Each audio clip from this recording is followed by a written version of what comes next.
পহেলা November থেকেই প্রশাসনে নির্বাচনের প্রস্তুতি শুরুর নির্দেশ দিয়েছেন প্রধান উপদেষ্টা অধ্যাপক ডক্টর মোহাম্মদ ইউনূস।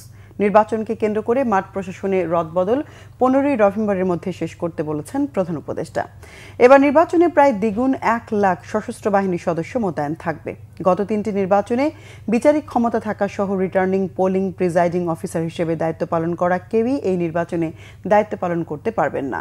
বুধবার রাষ্ট্রীয় অতিথি ভবন যমুনায় ফেব্রুয়ারি নির্বাচন নিয়ে প্রধান উপদেষ্টার সভাপতিত্বে নির্বাচন প্রস্তুতি বৈঠকে সব সিদ্ধান্ত হয়। বৈঠকে পুলিশ, র্যাব, বিজিবি, আনসার, স্বরাষ্ট্র মন্ত্রণালয়, জনপ্রশাসন, সশস্ত্র বাহিনীর প্রতিনিধি সহ সংশ্লিষ্ট বিভাগের উচ্চ পর্যায়ের প্রতিনিধিরা অংশ নেন। সভায় নির্বাচন কেন্দ্রিক প্রশাসনিক প্রস্তুতি থাকা তথা ডিসি, এসিপি সহ মাঠ পর্যায়ের প্রশাসনিক রদবদল 15ই নভেম্বরের মধ্যে সম্পূর্ণ করার নির্দেশ দেন প্রধান উপদেষ্টা।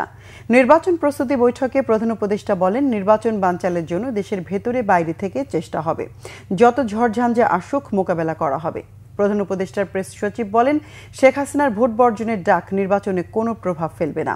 আওয়ামী লীগ কোথাও নেই।